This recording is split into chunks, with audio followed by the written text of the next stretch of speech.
What's going on, everyone? Thanks for tuning in. Today's episode, we're taking a look at a new amp that I got. It is the Mesa Mark V.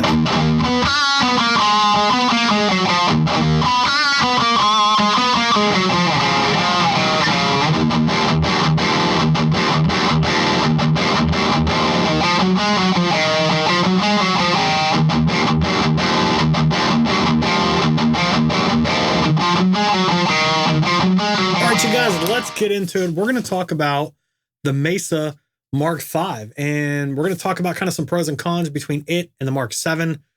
I almost got the Mark VII, but I ended up settling for the Mark V, and I've wanted it for quite a while. Never really found one in the budget I was looking for, but we finally got one. And yeah, so let's talk about it. So the Mark V, and the reason I chose the Mark V is because we've got 9 different voices on this amp. We've got 3 on each channel. And for the home studio use, for like tracking or reamping, I think the Mark V is better in the sense that you've got more palettes to play with because you got 9 voices, but you've also got more power options than the Mark VII. One thing that I really enjoyed about the Mark V so far has been the fact that we can switch between pentode and tetrode on our power tubes, where on the Mark VII, you can't do that. So for example, on channel 3, we can do, we have the 2C plus mode, we have the Mark IV mode, and we have the extreme mode. And we can either run it in 90 watts, 45 watts, or 10 watts. Now 10 watts is going to be tetrode only. But if we run it in full power, or variac power, so that's 2 power options right there.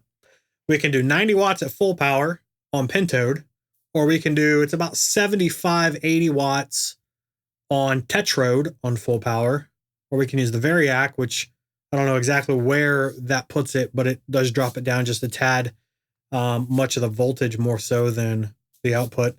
Or we can do 45 watts on pentode, or about 25 to 35 watts on tetrode. And that just kind of gives you some added flexibility. It changes your headroom.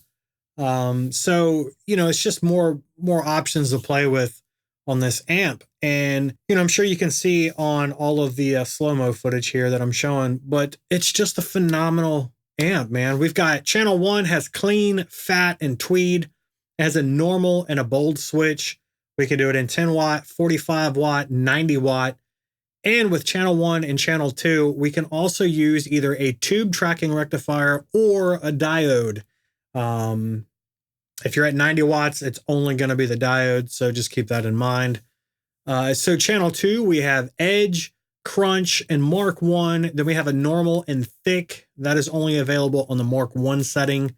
Again, 10, 45, 90, tube or diode. 90 watts is diode only.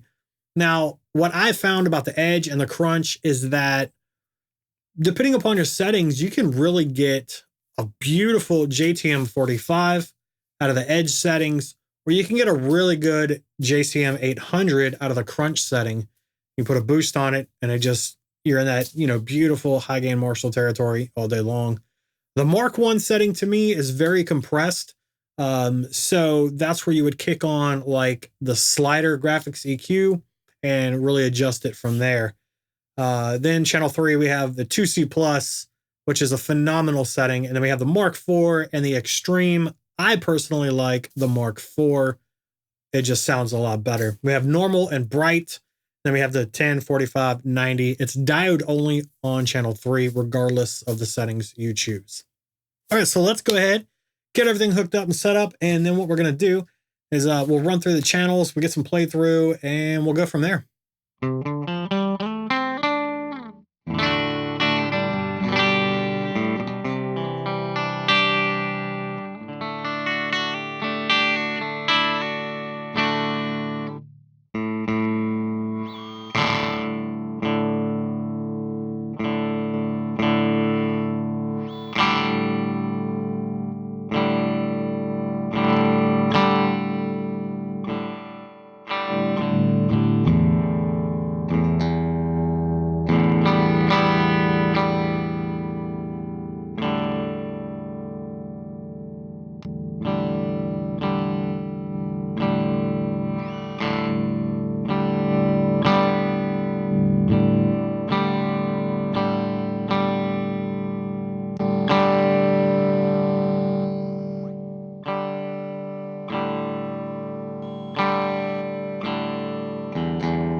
All right, you guys, that's going to do it for today's episode. It's my new Mesa Mark V. Fantastic amplifier. This thing sounds incredible. Yeah, hopefully I got all the settings on the screen. You guys can see, kind of what I did when I used the boost pedal and all of that stuff. And the amp is just, it's phenomenal. I can probably sell 3 of my amps, 4 of my other amps, just with that one amp now. So thanks for watching. Tell me in the comments below what you guys thought. We'll see you in the next one.